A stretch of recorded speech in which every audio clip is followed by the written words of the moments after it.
दोस्तों नमस्कार। 4PM गुजरात और दस्तक में आप सबका बहुत बहुत स्वागत है। मैं हूं आपका दोस्त मयूर जानी और लेके आया हूं आपके समक्ष खबर गुजरात को। गुजरात में बहुत सारी घटना पिछले दो कल से लेकर आज तक में भी हो रही है, तो मुझे लगता है शायद खबर गुजरात के दो कार्यक्रम करने पड़ेंगे, तो वो करेंगे, आपको बताएंगे और कुछ इंटरेस्टिंग चीजें हैं।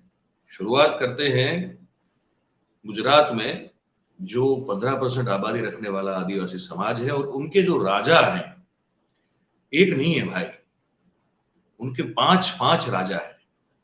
वो सब राजा जो है वो गुजरात का जो आदिवासी जिला कहते हैं जिसको, डांग, जो कि मध्य प्रदेश की सरहद को भी छूता है, महाराष्ट्र की सरहद को भी छूता है और बड़ा ही एकदम खूबसूरत सा एक तो प्रदेश है और हिल स्टेशन है वहाँ। आहवा, जिसको इसकी जो उसका जो राजधानी है जिले की, या तो मुख्य नगर कह दें, वो आहवा है।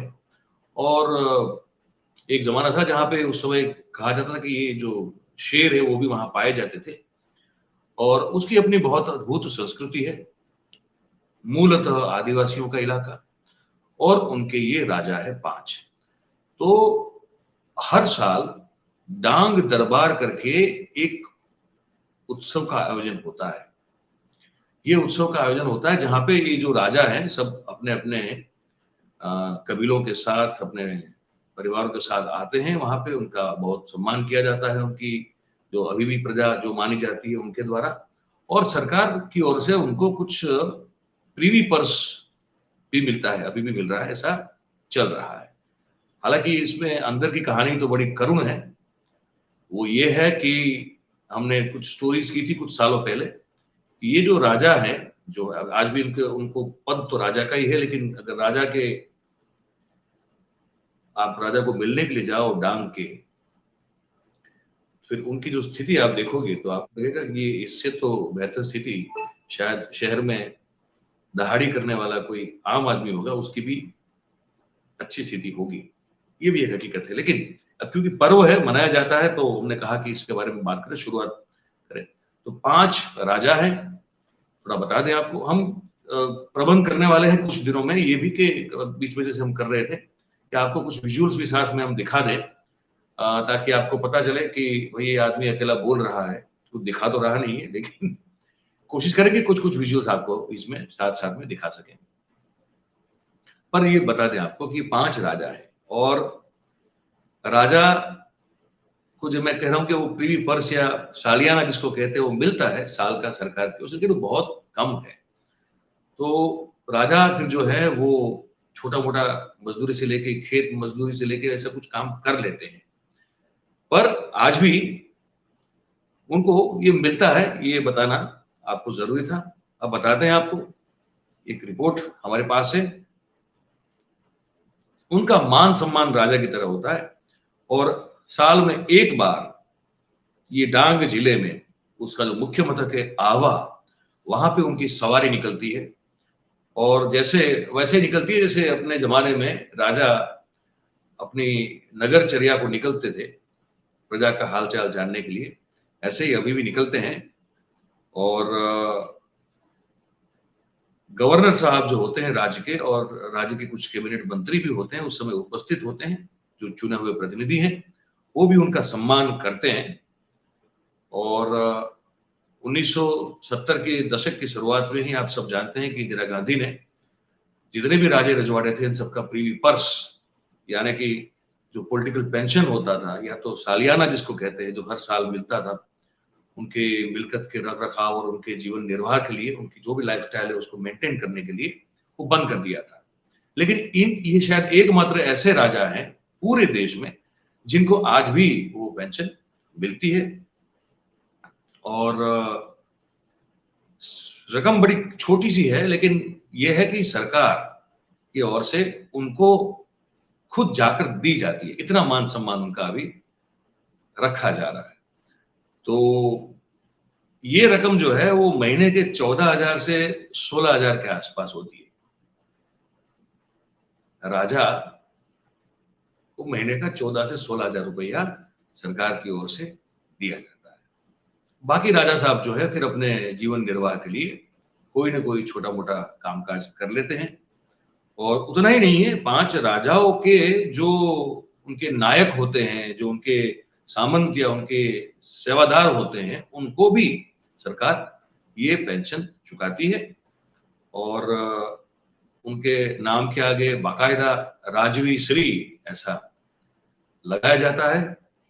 और 2005, फिर 2012 और फिर 2017 में इनके पॉलिटिकल पेंशन में बढ़ोतरी की गई, इसीलिए अभी इनको 14 से 16 हजार रुपए के बीच में पेंशन मिलता है। तो नरेंद्र मोदी साहब जब गुजरात के मुख्यमंत्री थे तो उन्होंने ये जो डांग जिले का जो मुख्य मथक है आहवा, तो वहां पे फिर राजाओं के रहने के लिए जमीन के प्लॉट जो है वो भी आवंटित किए हुए थे। तो ये उत्सव रहता है, मैंने कहा राजा सब निकलते हैं और ये होता है। 150 साल से ये रस्म निभाई जा रही है डांग में। ये डांग दरबार का आयोजन 150 साल से 150 साल से हो रहा है। और ये 1800 के साल के आसपास की बात है कि अंग्रेजों ने इस विस्तार पर कब्जा करने का, इस इलाके पे कब्जा करने का प्रयास किया। पर ये जो आदिवासी राजा जो थे उन्होंने बहुत बहादुरी से इनका सामना किया और वो अंग्रेजों के ताबे नहीं हुए, कब्जा नहीं करने दिया गया।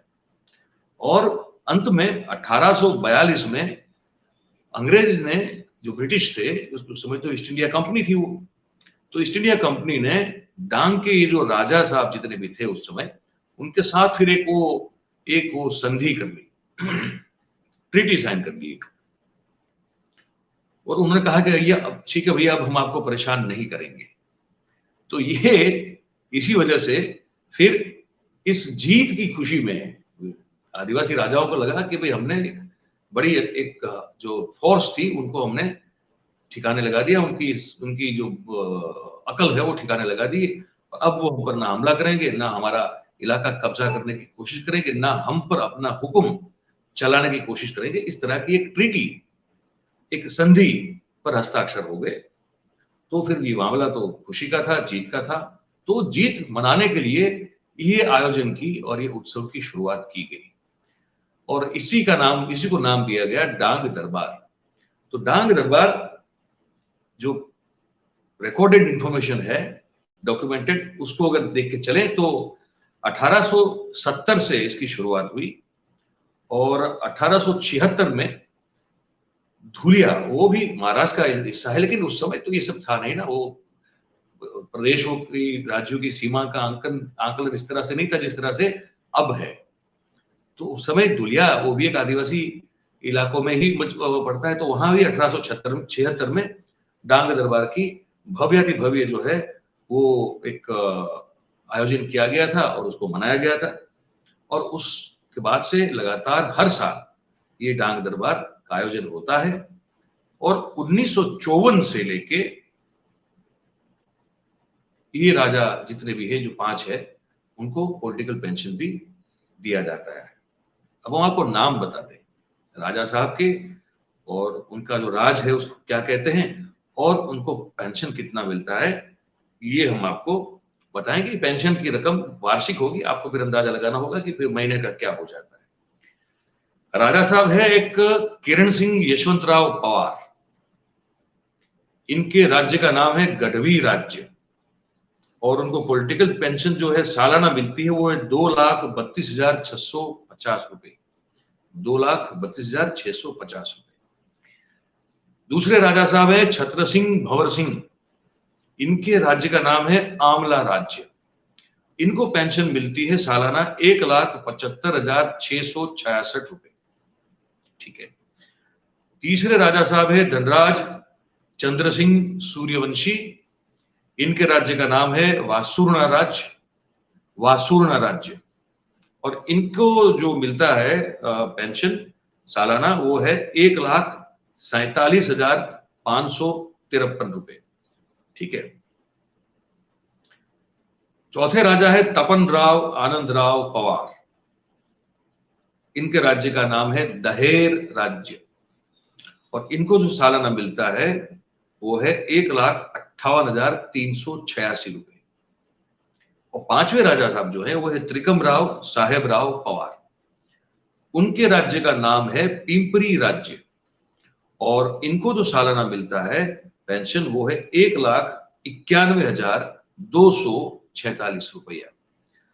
और बाकी इनके अलावा इन सब के कुल मिला के 452 उनके नायक और सेवादार हैं।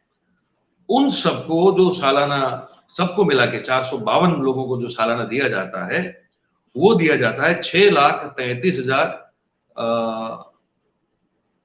नहीं ये गलत है, 6,33,473। हाँ ये सही है, 6,33,473 रुपया इनके सेवादारों को, जिनकी तादाद संख्या होती है 452। अब उसमें हिस्सा आप जोड़ लीजिए, आप डिवाइड कर लीजिए कितना कितना इनको मिलता होगा। वो भी, उसमें भी जो है क्राइटेरिया अलग अलग होते हैं, कैटेगरीज अलग अलग होती है। जैसे राजाओं में देखा आपने कि सबसे ज्यादा किरण सिंह महाराज को मिल रहा है 2,32,000 रुपया सालाना, और सबसे कम जो मिल रहा है वो है 1,47,000 धनराज सूर्यवंशी महाराज को। तो उसमें भी कैटेगरीज होती है, सेवादारों में भी कैटेगरीज होती है।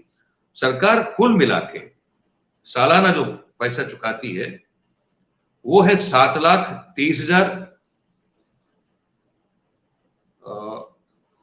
गलत आंकड़ा नहीं बोलना चाहिए मुझसे, 7,23,957 के आसपास का होता ही है। तो ये है राजा महाराजा हमारे डांग के और उनकी ये कहानी। आपको कैसी लगी जरूर बताइएगा, और इस पर आपकी जो कमेंट हो, आप क्या कहना चाहते हैं, अभी जो इस परंपरा चल रही है और किस तरह से देखते हैं। एक तरफ सरकार इनके जमीन के हक दे नहीं रही है, लेकिन पॉलिटिकल पेंशन मिल रहा है, आगे नाम के आगे राजा श्री ये भी लगता है, और जमीन के हक आज भी जो है 92,000 से ज्यादा आदिवासियों के गुजरात में वो अटके हुए हैं, लटके हुए हैं। तो ये एक विडंबना भी कह सकते हैं इसको, या तो आयरनी कह सकते हैं, आप जो कहना चाहें। पर ये था डांग दरबार, हमारे जो राजा हैं आदिवासियों के 5 राजा, वो और उनकी कहानी और इतिहास में थोड़ी हमने झांकी भी आपको बता दी। जैसे मैंने कहा, कमेंट जरूर करें, अच्छा लगे तो लाइक करें, शेयर करें, सब्सक्राइब करें, और बस मिलते रहते हैं। ये एक खबर गुजरात में, ये कार्यक्रम में आज हमने डांग दरबार पर बात की है, और बहुत सारी आज खबरें उस पर बात करते रहेंगे। तो मिलते हैं, चलिए आप सब हमारे साथ जुड़े, आप सबका बहुत बहुत धन्यवाद, नमस्कार।